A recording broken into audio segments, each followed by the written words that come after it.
ini? Baik, sehat, dan kuat. Oke, baik, sekarang Pak Guru cek dulu kerapian dulu. Baik, semua isi dalam ya? Dalam rapi. Oke, baik. Buku pulpen bawa tidak? Bawa. Siapa yang tidak hadir pada pagi hari ini? Hadir semua. Hadir, baik. Sebelum kita memulai pembelajaran kita pada pagi hari ini, Pak Guru minta satu orang memimpin kita dengan doa. Marilah kita semua berdoa. Dalam nama Bapa, dalam nama Bapa dan Putra dan Roh Kudus. Amin. Santa Maria dari Fatima, Doakanlah kami. dalam nama Bapa, Dalam nama Bapa dan Putra dan Roh Kudus. Amin. Yang berikut, Pak Guru minta satu orang menyanyikan sebuah lagu nasional. Satu orang, Pak Guru minta satu orang.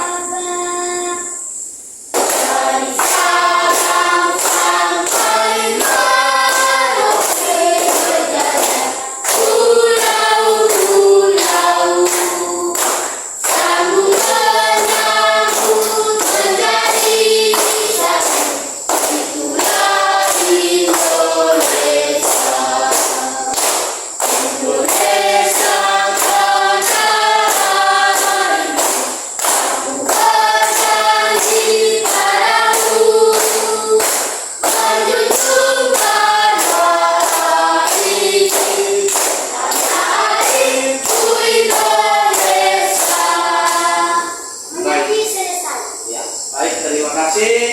Semuanya silakan duduk. terima kasih banyak, Pak. Sebelum kita mulai pelajaran kita, Pak Guru memberikan motivasi sedikit, memberikan peringatan sedikit. Ya, yang pertama, datang ke sekolah harus makan ya. Semua kita harus makan, harus sarapan pagi supaya kita tetap sehat, tetap semangat menerima pembelajaran kita pada hari ini. Kalau ada yang tidak makan, jelas tidak konsentrasi ya, tidak konsentrasi dalam menerima pembelajaran yang diberikan oleh Bapak Guru. Baik. Sekarang Pak Guru ingin bertanya sedikit. Pak Guru ingin bertanya sedikit. Siapa yang pernah melihat tumbuhan jagung? Pernah melihat atau tidak pernah? Mana kalian lihat? Baik, jadi lihatnya di kebun. Siapa yang menanam jagung itu? Petani yang menanam jagung. Baik. Jadi tanaman jagung itu ditanam di kebun. Selain di kebun, juga ditanam di sawah. Yang menanam jagung itu adalah seorang petani, bukan guru, petani yang menanam jagung di kebun itu. Tujuan petani menanam jagung itu tujuannya sebagai apa? Bahan apa? Makanan ya. Tujuannya untuk bahan makanan yang dikonsumsi oleh manusia, terutama bagi kita yang penduduk Indonesia, mayoritas kita itu mengkonsumsi makanan jagung ya, baik manusia, hewan pun juga kita bisa memberikannya dengan makan jagung. Baik, sekarang kita Pak Guru menyampaikan tujuan pembelajaran kita hari ini. Anak-anak perhatikan di depan. Yang pertama, dengan mengamati slide PowerPoint tentang ide pokok, peserta didik mampu menjelaskan pengertian ide pokok dalam teks laporan pengamatan dengan benar. Ya. Yang kedua, dengan mengamati slide PowerPoint tentang ide pokok, peserta didik mampu menganalisis cara menemukan ide pokok paragraf dengan benar. Tujuan yang ketiga, dengan mengamati slide PowerPoint tentang ide pokok, peserta didik mampu menganalisis jenis-jenis paragraf. Ya. Tujuan yang keempat, dengan mengamati slide PowerPoint tentang ide pokok, peserta didik mampu menentukan ide pokok setiap paragraf dengan benar. Ya.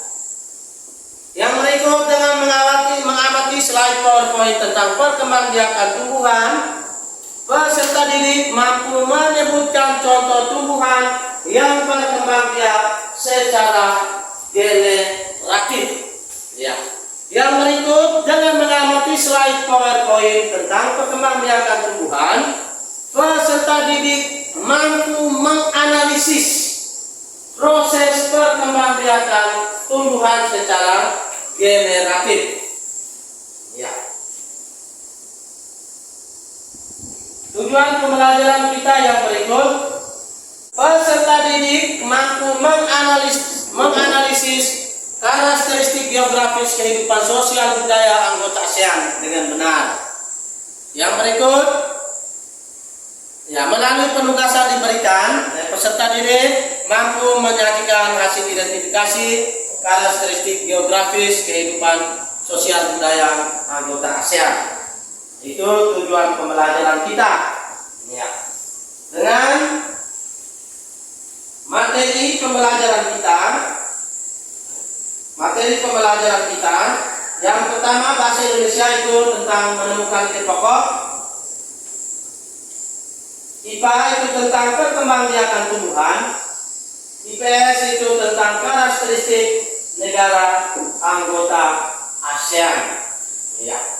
Itu materi yang harus kita belajar pada kegiatan kita atau pada pembelajaran kita pada pagi hari ini. Sekarang kita lihat sama-sama pengertian dari ide pokok. Guru minta semua perhatikan ke sini. Ya.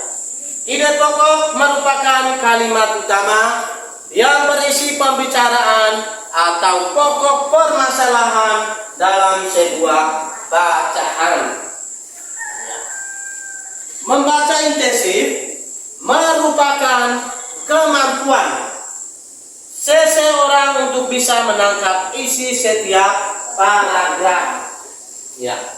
Dalam bacaan terdapat ide pokok setiap paragraf, ringkasan isi bacaan, sampai menemukan fakta dan opini.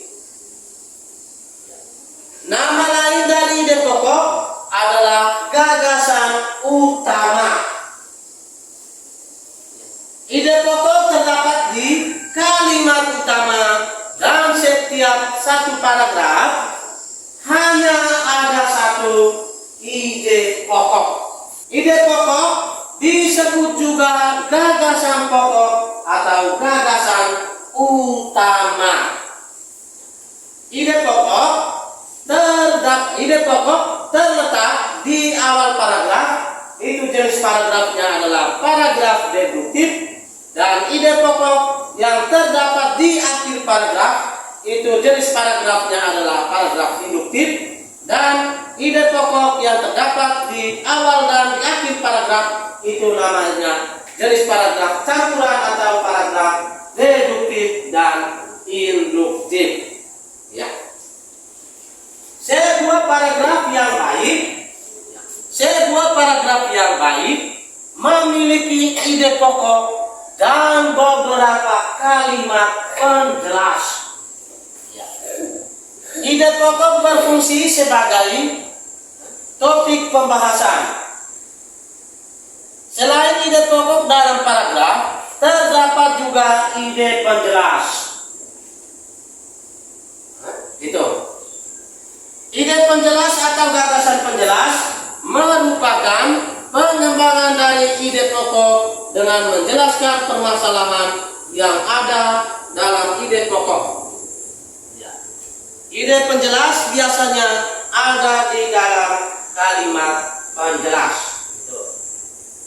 Baik, itu pengertian dari ide pokok dan jenis-jenis paragraf. Baik, sekarang kita lihat yang berikut, cara menemukan ide pokok. Yang pertama, baca seluruh paragraf dengan cermat. Yang kedua, cermati kalimat pertama hingga akhir. Yang ketiga, baca tiap kalimatnya. Yang keempat, tandai ide pokok tiap paragraf. Dan yang kelima, tandai info penting tiap paragraf. Baik, sekarang yang berikut, Pak Guru ada tayangkan dia punya latihannya di sana sebelum latihan ke LKPD sebentar. Pak Guru sudah tayangkan ini, supaya sebentar tidak menyulitkan kalian untuk menjawab soal-soal di LKPD nanti. Ya, bacalah paragraf berikut. Ya, bagaimana jagung berkembang biak? Bagaimana jagung berkembang biak? Jagung merupakan salah satu tanaman yang dijadikan bahan makanan pokok di berbagai tempat, juga di Indonesia. Ya, contohnya penduduk Pulau Madura menjadikan jagung sebagai makanan apa ya sih? Makanan pokoknya. Jagung merupakan salah satu tanaman penghasil karbohidrat yang sangat diperlukan oleh tubuh. Ya, itu contoh paragrafnya. Sekarang anak-anak diminta untuk menentukan ide pokok dari paragraf yang Guru tayangkan tadi. Ide pokoknya yang mana? Jagung merupakan salah satu tanaman yang dijadikan bahan makanan pokok di berbagai tempat, juga di Indonesia. Iya. Jadi ide pokok dari paragraf ini adalah jagung merupakan salah satu makanan pokok bagi penduduk Indonesia. Jadi anak-anak, kenapa paragraf pertama itu menjadi ide pokoknya? Aku tanya dulu.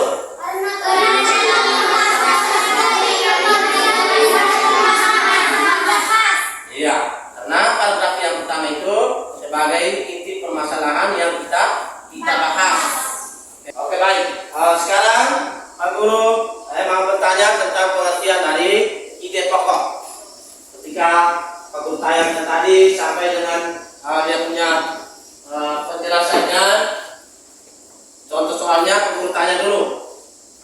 Pengertian dari apa ide pokok? Ya.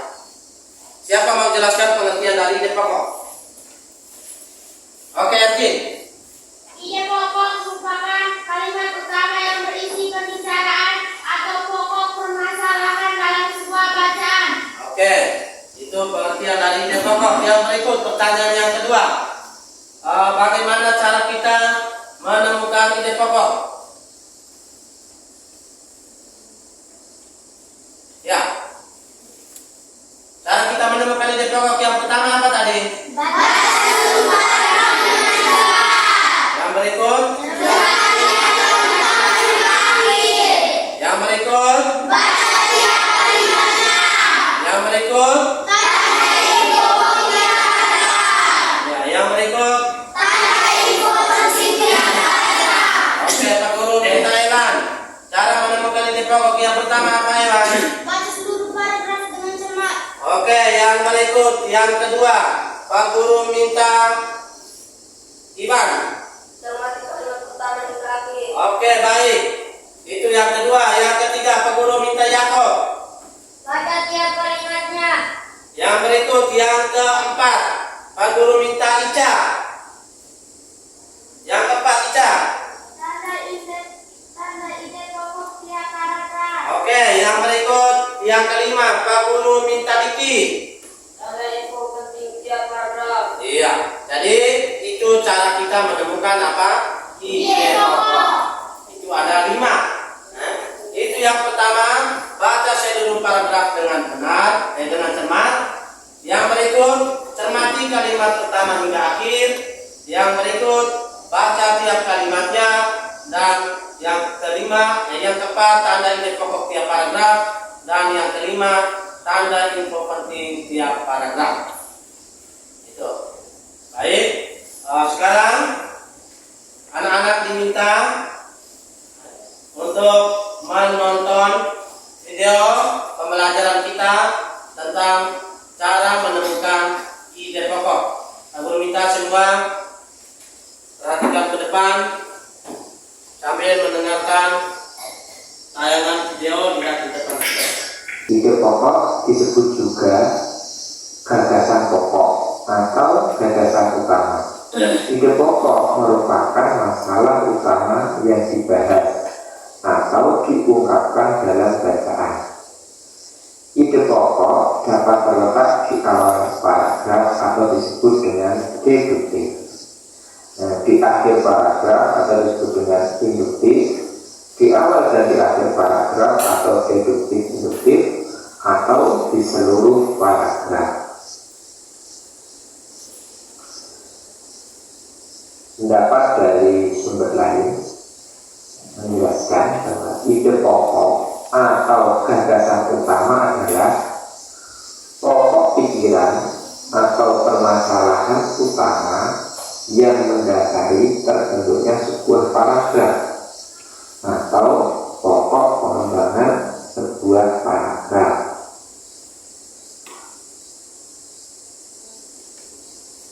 Sebuah paragraf yang baik memiliki ide pokok dan beberapa kalimat penjelas.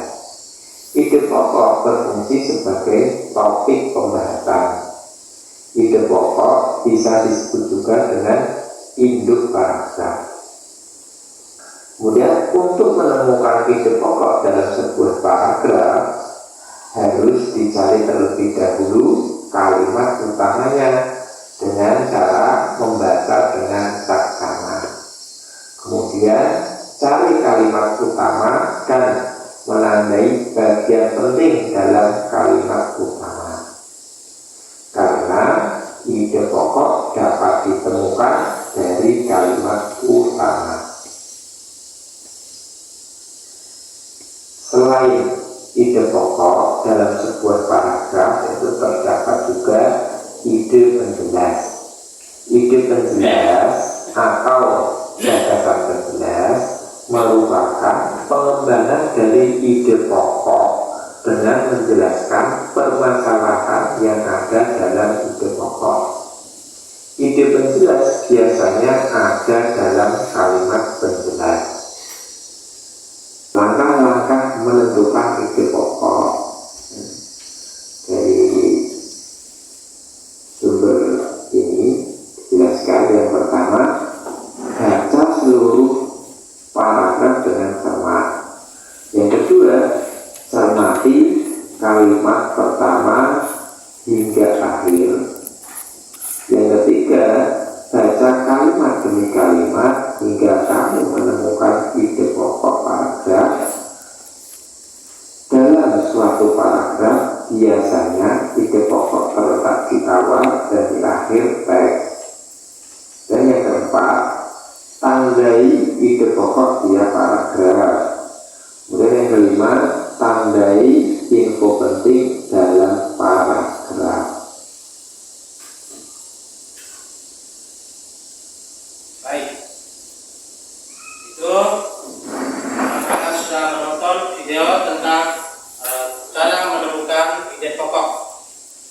Nah, sekarang guru ingin bertanya, siapa yang mau bertanya? Kalau belum memahami materi yang Pak Guru jelaskan tadi tentang pengertian ide pokok sampai dengan cara menemukan ide pokok sampai dengan kalian sudah menonton video tadi, ada yang ingin bertanya, ada yang belum paham? Mau bertanya silakan. Semua sudah paham? Sudah. Oke, baik, kalau semua sudah paham, nah sekarang kita lanjut. Semua perhatikan ke sini. Perkembangbiakan tumbuhan secara generatif. Ya, ini mapel ilmu pengetahuan alam IPA. Perkembangbiakan tumbuhan ada dua, yaitu secara generatif dan secara apa? Vegetatif. Perkembangbiakan generatif pada tumbuhan adalah perkembangbiakan tumbuhan secara kawin atau pembuahan. Ya. Tumbuhan berkembang biak dengan generatif umumnya terjadi pada bunga sebagai alat perkembangbiakan utamanya. Bunga memiliki 4 bagian utama, yaitu kelopak, mahkota, putih, benang sari. merupakan perkembangbiakan generatif adalah putik dan benang sari. Putik sebagai alat reproduksi betina yang menghasilkan telur, dan benang sari sebagai alat reproduksi jantan yang menghasilkan sperma. Macam-macam bunga menurut alat perkembangbiakannya itu ada 3. Yang pertama bunga jantan. Bunga jantan adalah bunga yang hanya memiliki satu alat kelamin dan jantan. Yang berikut bunga betina.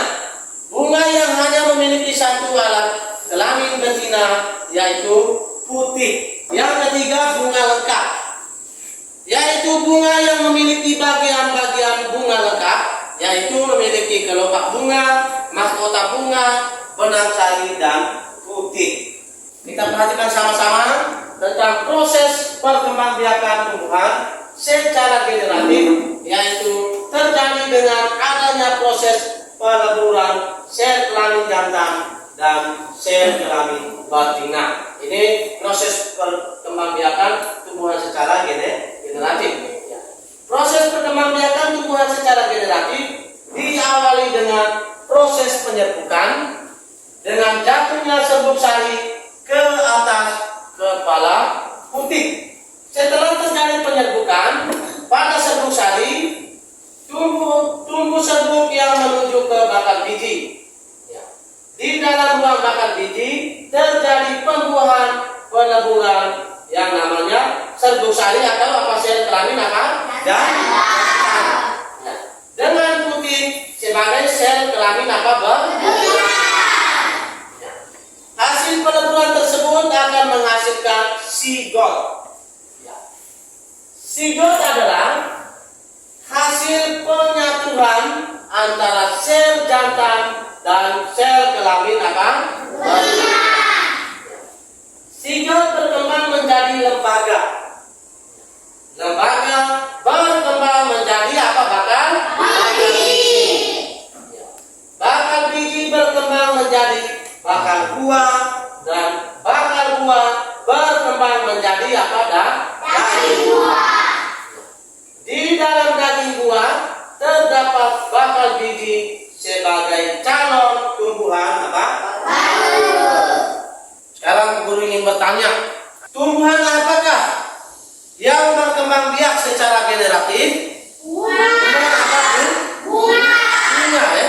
Tumbuhan bunga inilah yang berkembang biak secara apa? Generatif. Iya.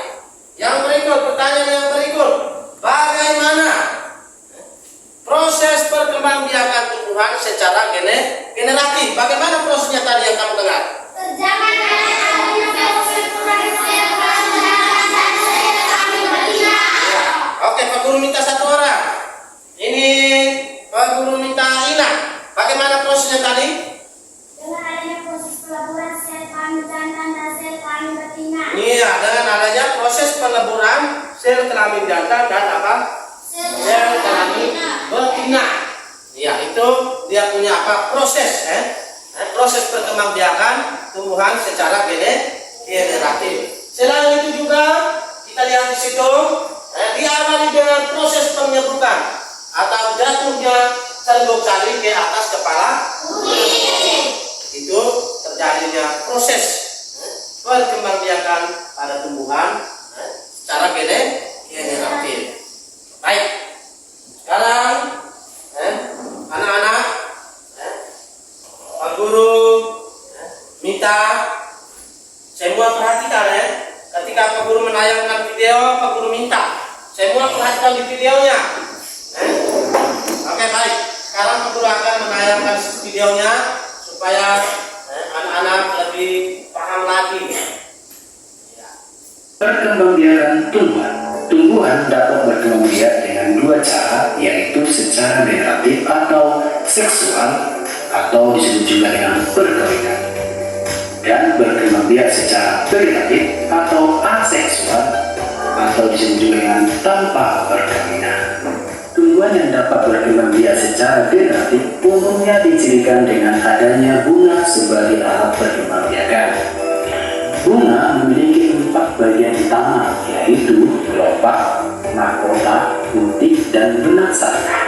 Dari keempat bagian tersebut, yang berperan sebagai alat perkembangbiakan generatif adalah putih dan benang sari, di mana putih berperan sebagai alat reproduksi betina yang menghasilkan sel telur, sedangkan benang sari berperan sebagai alat reproduksi jantan yang menghasilkan sperma. Perkawinan pada bunga akan menghasilkan biji. Macam-macam bunga menurut alat perkembangbiakannya. Yang pertama, bunga jantan, yaitu bunga yang hanya memiliki satu alat kelamin, yaitu benang sari. Yang kedua, bunga betina, yaitu bunga yang hanya memiliki satu alat kelamin, yaitu putih. Yang ketiga, bunga lengkap. Bunga lengkap adalah bunga yang memiliki bagian bunga yang lengkap, yaitu kelopak bunga, mahkota bunga, benang sari, dan putih. Sekarang, bagaimanakah proses terjadinya perkembangbiakan generatif? Proses perkembangbiakan secara generatif. Proses perkembangbiakan tumbuhan secara generatif terjadi dengan adanya peleburan sel kelamin jantan dan sel kelamin betina. Perkembangbiakan generatif tumbuhan diawali dengan proses penyerbukan, selanjutnya diikuti oleh pembuahan. Berikut proses perkembangbiakan secara generatif pada tumbuhan. Proses yang pertama diawali dengan penyerbukan, yaitu melekatnya atau jatuhnya serbuk sari ke kepala putih. Setelah terjadi penyerbukan, pada serbuk sari tumbuh bulu serbuk sari yang menuju ke ruang bakal biji. Kemudian serbuk sari akan masuk ke ruang bakal biji melalui bulu serbuk sari. Di dalam ruang bakal biji terjadi pembuahan, yaitu peleburan serbuk sari atau yang disebut juga dengan sel kelamin jantan, dan nanti atau yang disebut juga dengan sel kelamin betina. Baik, dari sini setelah kalian menonton video yang kamu nonton tadi dan materi yang kamu jelaskan tadi, ada yang kalau belum paham silakan bertanya. Silakan. Tidak, berarti semuanya sudah paham ya? Semuanya sudah paham. Betul? Betul. Baik, kamu buktikan sebentar di LKPD nanti. Sekarang mari kita perhatikan di depan menjelaskan tentang organisasi apa? ASEAN. Organisasi ASEAN dibentuk oleh 5 negara di kawasan Asia apa? Tenggara. Ya.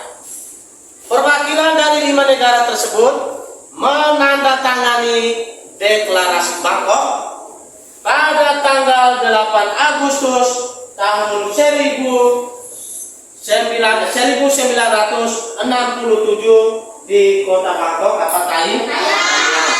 Ya. Sebagai salah satu pemerkasa berdirinya ASEAN, Indonesia memiliki peranan yang cukup besar, yaitu sebagai sekretaris ASEAN juga terletak di Jakarta, Indonesia. Ya. Yang berikut kita lihat latar belakang berdirinya ASEAN.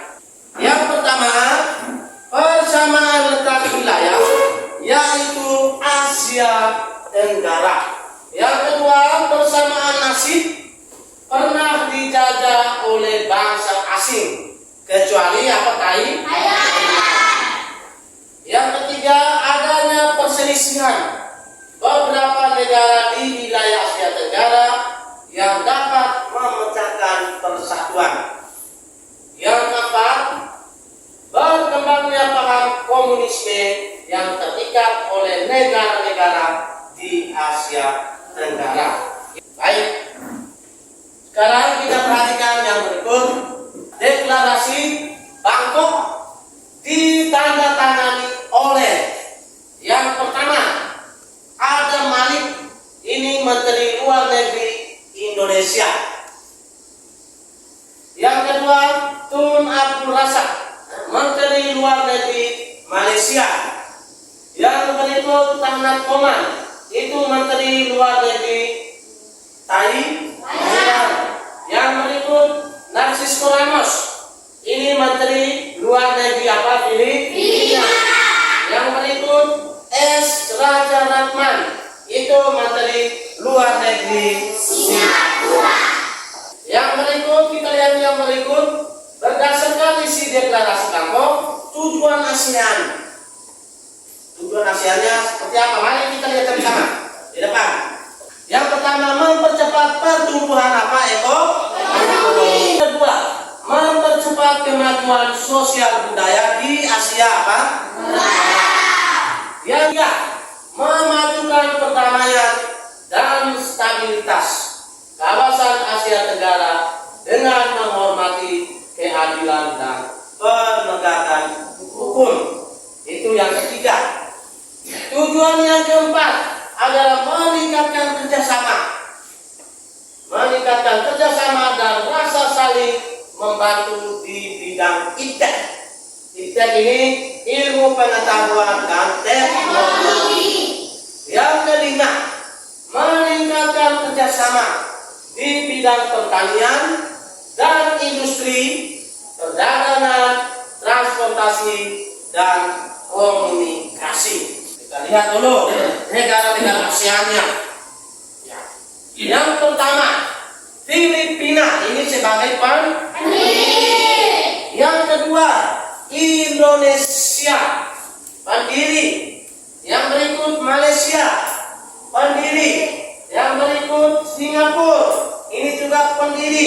Yang berikut Thailand juga pendiri. Jadi inilah 5 negara pertama yang menandatangani apa? Deklarasi Bangkok. Setelah 5 negara ini kita lihat tambah lagi 5 negara. Mereka juga masuk menjadi anggota apa? ASEAN. Sekarang Pak Guru tanya dulu. Di kota manakah 5 negara tadi menandatangani deklarasi? Di mana? Di kota Di mana? Di kota Jadi di kota Bangkok, Thailand inilah 5 negara tadi menandatangani deklarasi. Ya. Baik, yang berikut. Guru tanya lagi yang berikut. Apa tujuan? Apa tujuan dibentuknya negara ASEAN? mempercepat pertumbuhan ekonomi. Ya apa? Mempercepat pertumbuhan ekonomi. Mempercepat pertumbuhan ekonomi. Selain itu, apa lagi? Mempercepat kemajuan budaya. Oke, jadi tujuan dari ASEAN itu mempercepat pertumbuhan apa? Ekonomi. Pak Guru berikan kesempatan kepada anak-anak. Mari kita menonton video tentang organisasi ASEAN. Organisasi ASEAN dibentuk oleh 5 negara di kawasan Asia Tenggara. Perwakilan dari 5 negara tersebut menandatangani deklarasi Bangkok pada 8 Agustus 1967 di kota Bangkok, Thailand. Sebagai salah satu pemrakarsa berdirinya ASEAN, Indonesia memiliki peran yang cukup besar. Indonesia telah menggagas beberapa kegiatan dalam organisasi ini. Sekretariat ASEAN juga terletak di kota Jakarta, Indonesia. Mari kita bahas latar belakang terbentuknya ASEAN. Latar belakang berdirinya ASEAN antara lain: 1. Persamaan letak wilayah, yaitu di Asia Tenggara. 2. Persamaan nasib pernah dijajah bangsa Asia, kecuali Thailand. 3. Adanya perselisihan beberapa negara di wilayah Asia Tenggara yang dapat mengancam persatuan. 4. Berkembangnya paham komunisme yang ditakuti oleh negara-negara di Asia Tenggara. Itu kalian sudah menonton tentang organisasi negara-negara ASEAN. Pak Guru berikan kesempatan kepada kalian untuk bertanya kalau ada materi tentang anggota ASEAN dan negara-negara anggota ASEAN anak-anak belum pahami. Ya, Pak Guru minta ada yang mau bertanya? Tidak? Oke, baik. Sekarang Pak Guru membentuk kalian dalam bentuk kelompok. Kelompok Kamboja itu yang pertama Asriwati Tuatan, hadir tidak? Oh, ada ya, baik. Yang berikut Stefanus Long Ayrton. Ya. Yang berikut Riyati, Pak Ustaz. Yang berikut Paulina Roja. Yang berikut Teresia Marinda Eltiana. Ya. Kalian ini kelompokkan Roja ya. Ini lembar jawabannya, Pak Guru kita dulu. Sekarang dia punya lembaran pertanyaannya. Ya, bantu kelompok sudah ya. Duduk dalam bentuk kelompok sudah. Ya. Yang berikut kelompok Melati itu ada 5 orang. Yulistin, ya, Chelsea Marina. Yang berikut Yupani. Yang berikut Yakobus dan Diki Marino. Kelompok bawahnya itu Ernest Sabao. Iya. Yang berikut Irwan. Iya. Ewan Edo. Iya. Dengan Titi Aki. Jangan lupa tulis nama kelompok kalian. Yang pertamanya siapa? Setelah itu tulis muatannya. Setelah itu tulis pertanyaannya. Tulis pertanyaan habis, jawab. Tulis huruf yang rapi, bersih. Nah, semua Pak Guru harap minta, Pak Guru harapkan kalian itu kerja kompak ya. Mana Pak Guru lihat? Iya. Nomor 1 pertanyaannya dulu ya. Ya, apa itu ide pokok? Ya. Tulis yang rapi ya, kelompok Melati. Mantap. Ya, pertanyaannya. Iya. Ya. Pertanyaan yang pertama apa? Silakan sudah. Mana aku lihat dulu ini mana? Oh sudah mantap rapi. Baik tulis sudah. Mapel bahasa Indonesia. Pertanyaan pertama apa? Apa itu Depok? Ya silakan. Semua ucap berdiri. Lihat baik-baik semua kompak ya.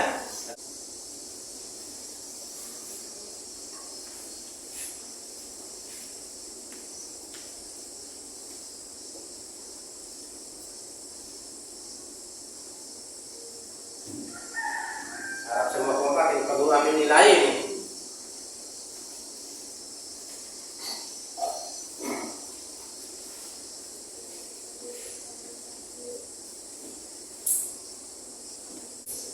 Pak Guru minta masing-masing kelompok mempresentasikan hasil diskusi hasil diskusi yang kalian diskusikan tadi. Kalian presentasikan di depan kelas. Sedangkan kelompok yang lain, Pak Guru minta dengan habis menanggapi kalau jawabannya tidak sesuai dengan pertanyaan, Pak Guru berikan kesempatan untuk bertanya ya. Oke baik. Mau Pak Guru sendiri tentukan kelompok mana yang mau maju atau sendiri? Sendiri. Oke. Kelompok yang ingin mau mempresentasikan pertama silakan sudah.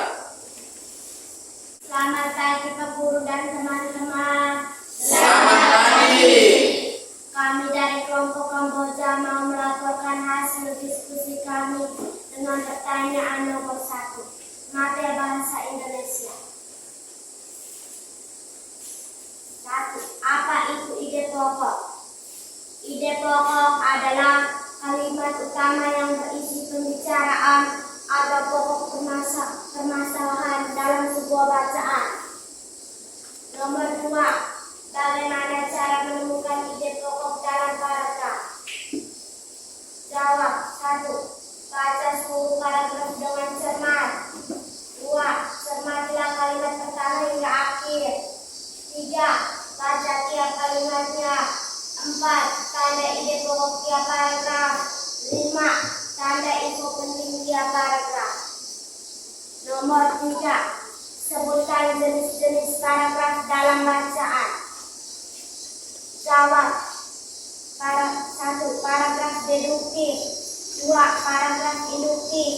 3. Paragraf campuran atau deduktif dan induktif. Nomor 4. Apa itu paragraf deduktif dan induktif? Jawab. Paragraf deduktif adalah paragraf yang ide pokoknya terdapat di awal paragraf. Paragraf induktif adalah paragraf yang ide pokoknya terdapat di akhir paragraf. Sekian laporan dari kelompok Kamboja. Terima kasih. Oke baik, mari kita berikan tepuk tangan dulu buat kelompok Kamboja. Iya. Jawaban dari kelompok Kamboja tadi mereka jawab benar atau salah tadi? Benar. Benar ya? Tidak ada yang menanggapi, semua benar. Kumpul tugas kalian, di sini.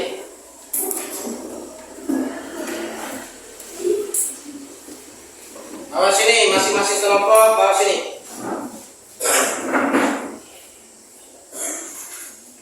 Oke, sambil duduk tenang. Ingat lagi materi yang Pak Guru ajarkan tadi. Persiapan untuk kita evaluasi nanti sebentar. Pak Guru kasih nilai dulu ya.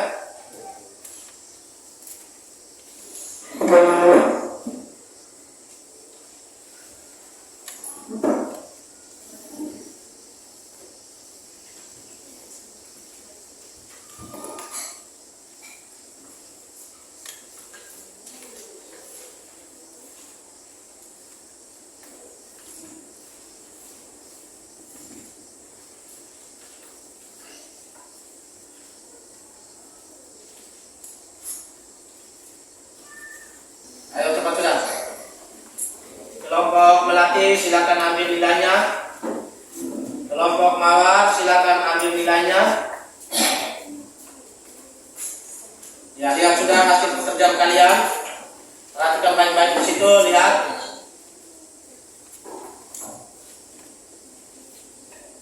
Kelompok Kamboja, bahasa Indonesia dapat berapa? 100. Wih, mantap. Tepuk tangan dulu.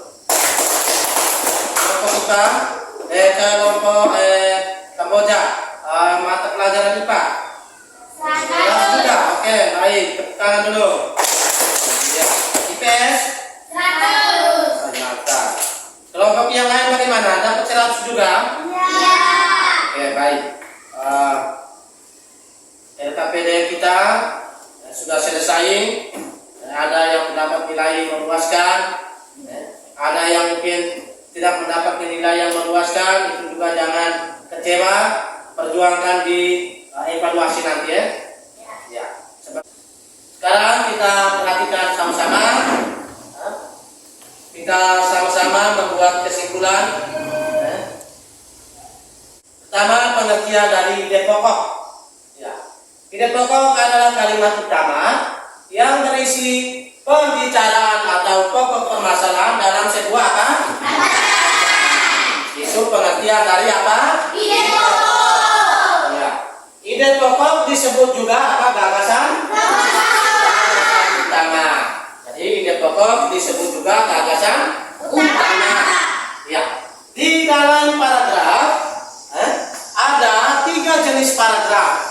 Yaitu paragraf apa tadi?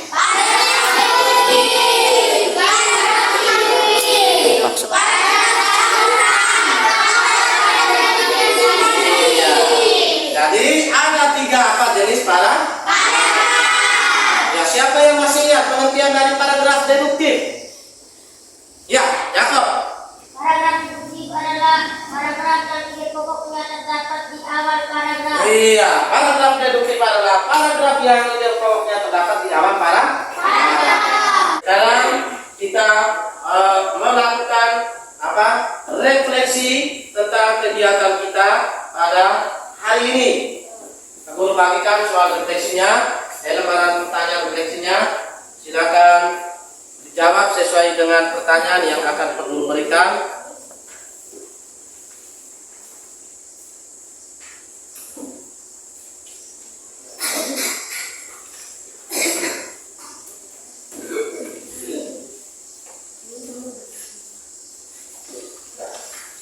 Oke, baik. Pertanyaan yang pertama, kita merefleksi ya tentang pembelajaran kita hari ini. Pertanyaan yang pertama, bagaimana perasaan selama pembelajaran hari ini? Menyenangkan. Apa? Menyenangkan. Oke, pengurutan satu orang. Kenapa menyenangkan? Oke, Yakob. Karena kami menonton video dan PowerPoint. Ya, karena apa? Kami menonton apa? Video dan PowerPoint. Wih, mantap ya. Berarti kamu sering hari ya. Oke, yang berikutnya. berikut. Apakah penjelasan Pak Guru tadi dapat dipahami? Dapat dipahami. Dapat dipahami. Sebentar Pak Guru buktikan informasi nanti. Materi apa saja yang belum kamu kuasai? Ide pokok. Tujuan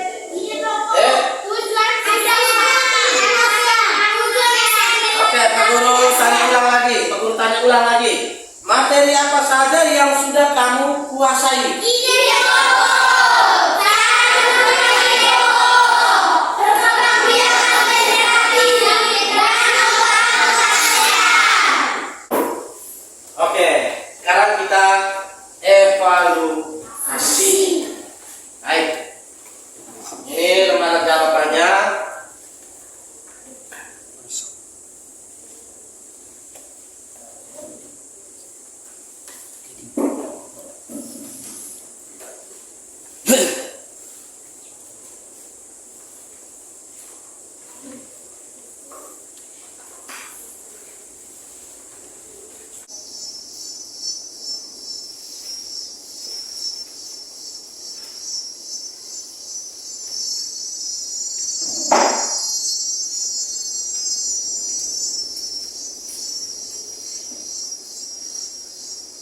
Sudah baca. Nomor satu.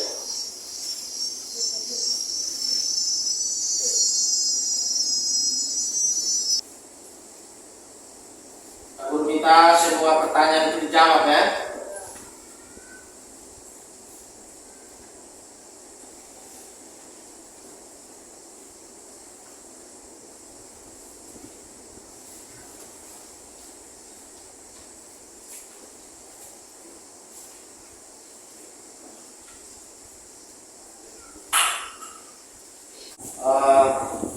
Sebelum kita pulang, Pak Guru menyampaikan ada tugas ya, ada tugas rumah yang harus Pak Guru berikan kepada kalian. Sekarang ambil buku, tulis pekerjaan rumahnya sesuai dengan materi kita tadi. Pak, tulis sudah. Pertanyaan pertama, apa itu ide pokok? Sudah.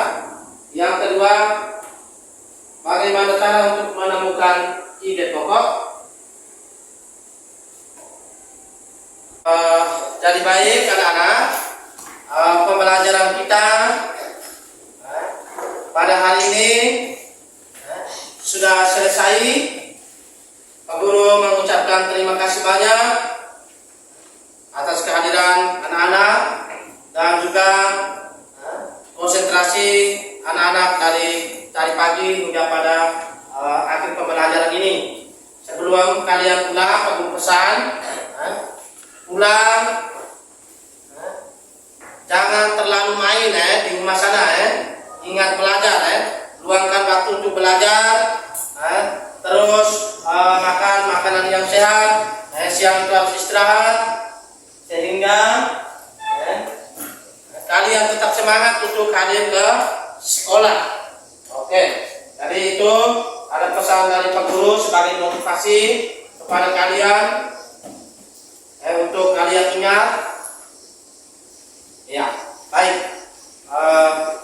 Sekarang marilah kita semua berdiri. Kita mengakhiri kegiatan pembelajaran kita pada hari ini dengan doa semoga Tuhan selalu menyertai perjalanan kita ke rumah kita masing-masing dalam keadaan sehat. Pak Guru minta satu orang memimpin kita dengan doa. Ayolah kita semua berdoa. Dalam nama Bapa, dalam nama Bapa dan Putra dan Roh Kudus. Santa Maria dari Fatima, Doakanlah kami dalam nama Bapa, dalam Putra dan Roh Kudus. Amin.